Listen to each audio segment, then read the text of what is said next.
काफ़ी टाइम से इंतज़ार कर रहा था यहाँ का लोकल फ़िश करी। ये मेरा बेड,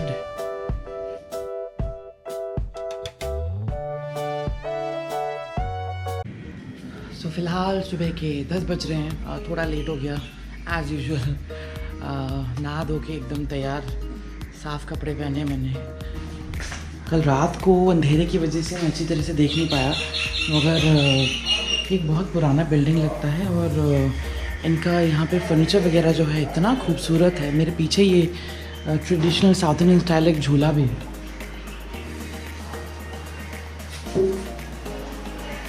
नाइस।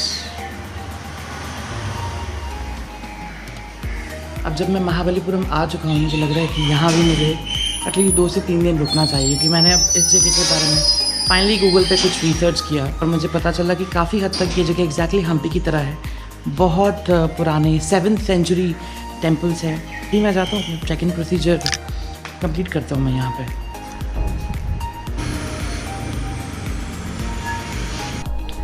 मैंने बाइसाइकिल ले लिया है रेंट पे। मैं स्कूटर भी ले सकता था, मगर इन्होंने कहा कि सारा जो टेंपल है, सारे जो रूइंस हैं वो पास में ही है, तो स्कूटर वैसे महंगा पड़ रहा था 500 रुपये पर डे, और ये मुझे 150 रुपये पर डे में मिल गया है। इस टाइम पे टूरिस्ट बहुत कम है। मोदी जी आ रहे हैं अगले महीने यहाँ पे, इसके लिए करीब 40,000 पुलिस यहाँ पे तैनात किए गए हैं। पूरे महाबलीपुरम में इतनी ज़्यादा सिक्योरिटी हो चुकी है, तो लोकल टूरिस्ट जो हैं वो लोग कतरा रहे हैं यहाँ पे आने से। बहुत ज़्यादा चेकिंग हो रही है। इनफैक्ट कल रात जब मैं आ रहा था, हमारे बस को 3 जगह पे रोका गया और एक लगेज उन लोगों ने चेक किया। रेडी? साइकिल रेडी हो चुका है और मैं निकलता हूँ। ये पानी मैंने भर लिया यहाँ से, ताकि मुझे पानी ख़रीद के पीना ना पड़े।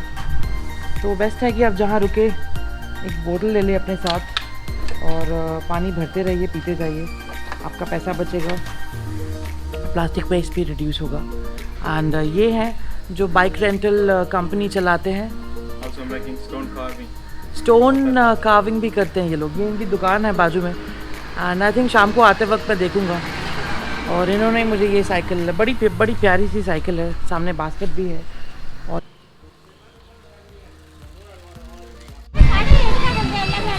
तो ये मैं शोर टेम्पल के बिल्कुल पास में था।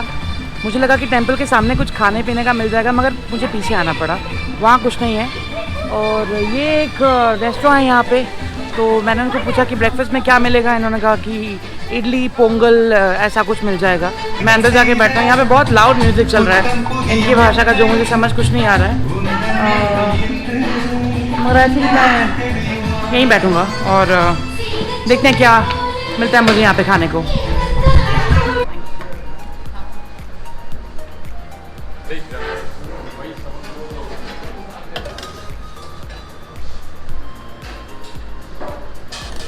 मेरा खाना आ गया है और ये इडली है ये, और ये पोंगल है। पोंगल मैंने पहले कभी नहीं खाया, पहली बार है। और यहाँ मैं सबको देख रहा हूँ कि सब कुछ मिक्स करके खा रहे हैं, तो मैं भी बिल्कुल वैसे ही खाने वाला हूँ। मैंने सांभर डाल लिया है और ये जो कोकोनट चटनी है वो भी।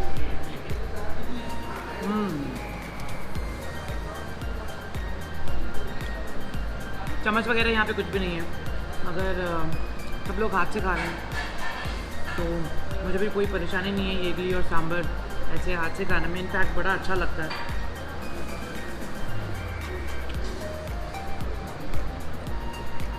ये स्टमक पे लाइट है और इजीली डाइजेस्ट भी हो जाता है।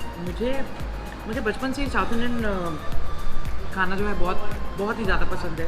पूरे इंडियन रीजन में ब्रेकफास्ट में जो भी मिलता है, आई थिंक साउथ इंडिया में सबसे हेल्दी खाने का ऑप्शन मिलता है। मैं आ चुका शोर टेम्पल कॉम्प्लेक्स के अंदर। बहुत बड़ा इलाका है और ये बिल्कुल समुंदर के एकदम सामने है, इसीलिए इसका नाम शोर टेम्पल है। और ये पूरा का पूरा महाबलीपुरम का जो साइट है वो यूनेस्को के अंडर आता है, यूनेस्को में लिस्टेड है। तो टिकट का जो प्राइस था वो था 40 रुपये।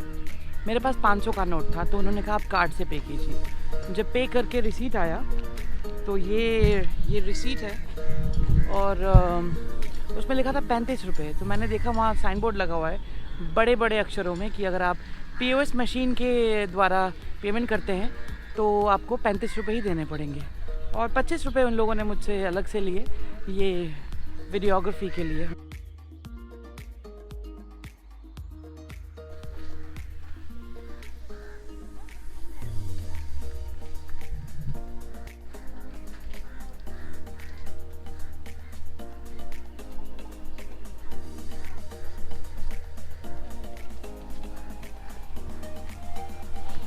मेरे लेफ्ट साइड पे समुंदर है, लहरों की तेज़ आवाज़ें यहाँ तक आ रही हैं।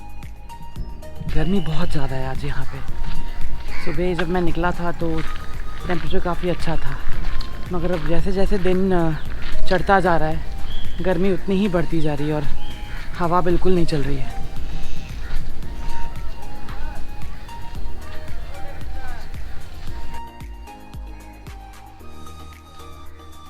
ग्रेनाइट रॉक से पूरा बना हुआ है ये टेम्पल। पल्लव डिनास्टी जो था उस टाइम का माना जाता है ये टेम्पल। मार्को पोलो उनकी डायरी में इस टेम्पल का जो है वो मेंशन मिलता है। इस टेम्पल को एक नेविगेशन स्पॉट के तरीके से यूज़ करते थे डायरेक्शंस के लिए। काफ़ी इंटरेस्टिंग स्टोरीज जुड़ी हुई हैं इन टेम्पल्स के बारे में। 7 पैगोडास कहा जाता है किसी किसी यूरोपियन डायरी में। यही 7 पैगोडास जो हैं उनमें से माना जाता है कि इन्हीं समुद्री रेतों के नीचे 4 या 5 टेम्पल्स छुपे हुए हैं। सुनामी जब आया था थोड़े साल पहले यहाँ पे, इस टेम्पल का कुछ एक हिस्सा उभर के आया और काफ़ी जो मोनोलिथ स्ट्रक्चर्स हैं, मतलब एक स्टोन पे काफ किए हुए स्ट्रक्चर्स, वो भी सुनामी की लहरों में उभर के आए। तो उसके बाद से ये माना जाने लगा कि क्या पता आसपास के साइट्स में एक्सकवेट करने के बाद और ऐसे टेम्पल्स और ऐसे साइट्स देखने को मिले। 5 रथ करके टेम्पल है और उसके अंदर मुझे जाना है। Camera? Yes, video camera. Ticket है। ठीक है, अब इनको तसल्ली हो गई है तो मैं जा रहा हूँ अंदर। ये सारा जो महाबलीपुरम का जितना भी एरिया है इसको एक्सकेवेट करके, मतलब खुदाई करके निकाला गया है, जैसे कि बाकी जगहों में होता है। हड़प्पा मोहनजोदारो ले लीजिए या फिर इजिप्ट के पिरामिड्स, ऐसे बहुत जगह हैं जो मॉडर्न हिस्ट्री में ऐसे ही नहीं पाए गए। बहुत मशक्क़त करनी पड़ी इनको ढूंढने में, पुराने मैप देख के, पुराने दस्तावेज देख के। तो उनका एक जीता जाता एग्जाम्पल आज मैं देख रहा हूँ।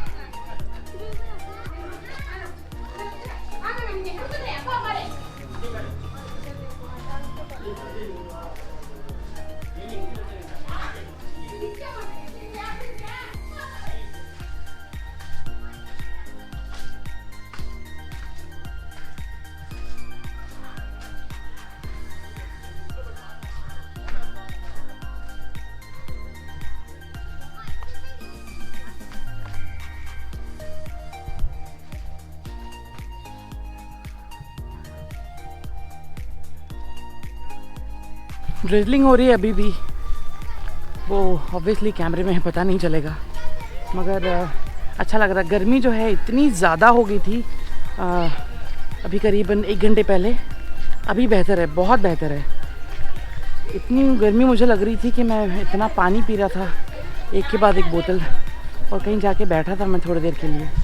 महाबलीपुरम आई थिंक 1 दिन भी काफ़ी है, मगर अच्छी तरह से देखने के लिए 2 या 3 दिन अगर आपके पास हो तो बहुत अच्छा है।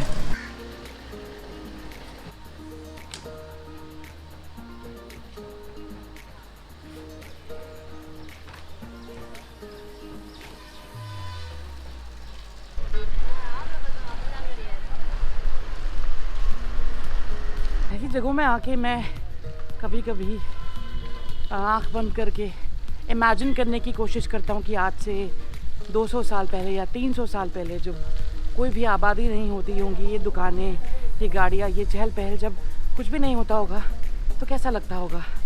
आप भी ट्राई कीजिए, ट्रस्ट में बहुत अच्छा लगता है। मैं इंस्टेंटली आंखें बंद करके वैसे एक मोमेंट पे क्विकली पहुंच जाता हूँ।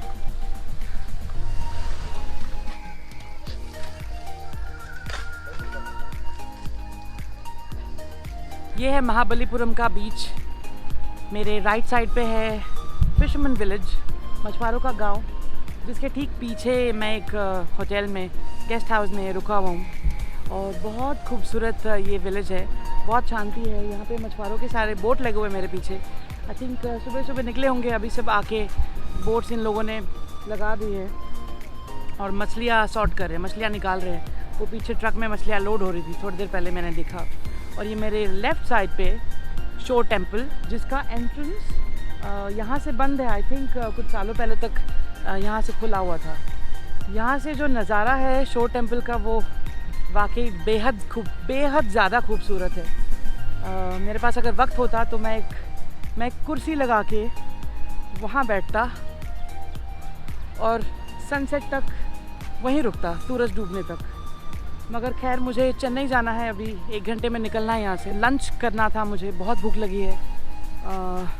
तो मैं यहाँ पे आया और मेरी नज़र पड़ी एक साइन बोर्ड पे, मैं दिखाता हूँ। BBC अर्थ में एक शो टेलीकास्ट हुआ था, तो रिक स्टाइन जो फेमस शेफ़ है, उन्होंने शायद यहाँ पे फ़िश करी बनाया था। वो मैं गूगल कर लूँगा, यूट्यूब पर देख लूँगा। मैंने वही स्नैपर फ़िश करी ऑर्डर किया है, एक बियर ऑर्डर किया। आई थिंक अब तक सर्व कर दिया होगा। एक सुनामी मेमोरियल बनाया है इन लोगों ने यहाँ पे।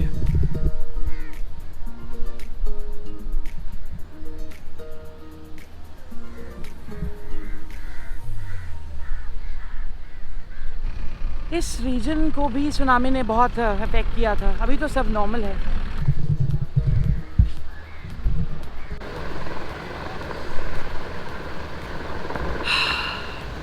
अच्छा लग रहा है, ये ठंडी बियर की मुझे बहुत ज़्यादा ज़रूरत थी। तो खाना मेरा आ चुका है जो मैंने ऑर्डर किया था। ये है स्टीम राइस। ये चावल थोड़े मोटे हैं, आई थिंक लोकली ऐसे ही खाते हैं। एंड ये है स्नैपर फ़िश करी। ये बिल्कुल लोकल स्टाइल में बनाया गया है। लेट्स सी ये खाना कैसा है। मुझे भूख बहुत ज़्यादा लगी है, मगर खाना बहुत ज़्यादा है, इतना तो मैं नहीं खा पाऊँगा। स्पेशली राइस, इतना चावल मैं नहीं खाता। मैं काफ़ी टाइम से इंतज़ार कर रहा था यहाँ का लोकल फ़िश करी खाने के लिए, और वो वक्त अब आ चुका है। ओके नाइस, इसमें कड़ी पत्ता डला हुआ है। यहाँ ये तमिलनाडु का फ़िश करी और चिकन करी बहुत फेमस है। आई एम श्योर चेन्नई में भी मैं कुछ ना कुछ तो ज़रूर खाऊंगा आज रात।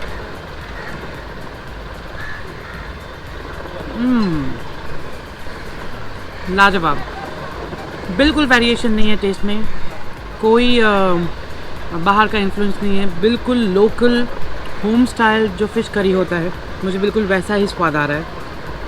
ऐसे नज़ारे के साथ और अगर ऐसा खाना मिल जाए इतना बढ़िया, तो और क्या चाहिए। मुझे तो और फ़िलहाल कुछ नहीं चाहिए। चेन्नई में पहुंच गया। काफ़ी वक्त हो चुका है, करीब 1 घंटा।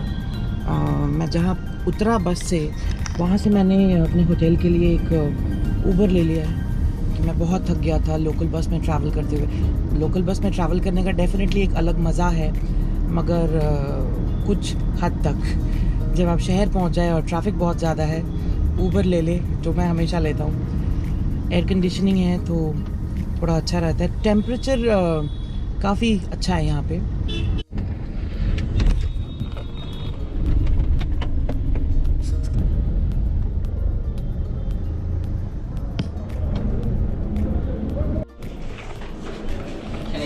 चेक इन मैंने कर लिया है एंड अच्छा होटल है। सबसे पहले मुझे नहाना है, मुझे बड़ा अजीब सा फील हो रहा है। एंड यहाँ पे मरीना बीच मैंने सुना है काफ़ी खूबसूरत है, तो वहाँ भी शायद मैं जाऊँगा। शायद मैं इसलिए कह रहा हूँ क्योंकि मुझे अपना स्केड्यूल बिल्कुल भी पता नहीं है फ़िलहाल। ये आ गया मेरा रूम और मैं अब अंदर जाऊँगा।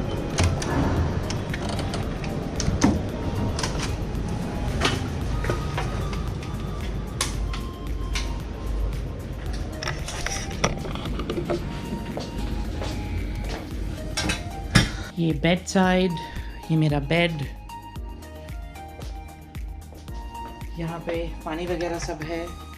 हालांकि प्लास्टिक बॉटल्स है। अगेन 5 स्टार होटल्स का ये तरीका मुझे बिल्कुल पसंद नहीं है। मैं हमेशा कंप्लेन करता रहता हूँ किसी भी होटल में कि आप लोग प्लीज़ जग में पानी दीजिए। आई थिंक मैं इनको फ़ोन करके बोलने वाला हूँ। ये कवर्ड है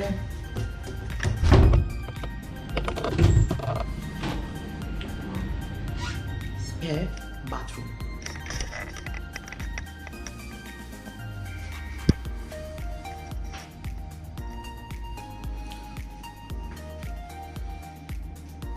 वाह, इतना टैन। अभी मैं वियतनाम से आया था, मेरा पूरा टैन अभी तक निकला भी नहीं है और फिर से टैन हो गया। आई थिंक मेरे घूमने की जो फ्रीक्वेंसी है ज़िंदगी भर का टैन रहेगा, कभी जाएगा ही नहीं। कार्ड है जो मेरे बेड पे रखा हुआ है, जिसमें कल का वेदर फोरकास्ट है, और ये 2 चॉकलेट्स। ये है होटल का लॉबी एंड वो मेरे सामने है रेस्टोरेंट, जहाँ मैंने ऑर्डर पहले प्लेस कर रखा था।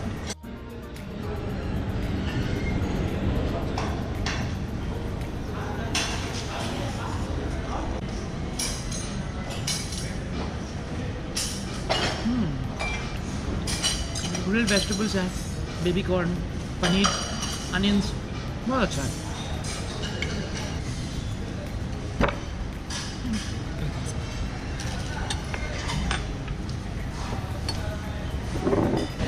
तो ये जनाब ये लेके आ गए हैं मेरी बिरयानी, लैम बिरयानी, चेट्टीनाड बिरयानी। मैं चख के देखता हूँ कि बिरयानी है कैसी।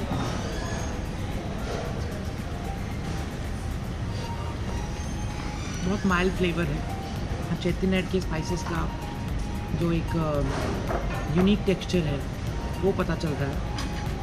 एंड ओवरऑल बहुत अच्छा लगा मुझे ये। बहुत स्वादिष्ट है।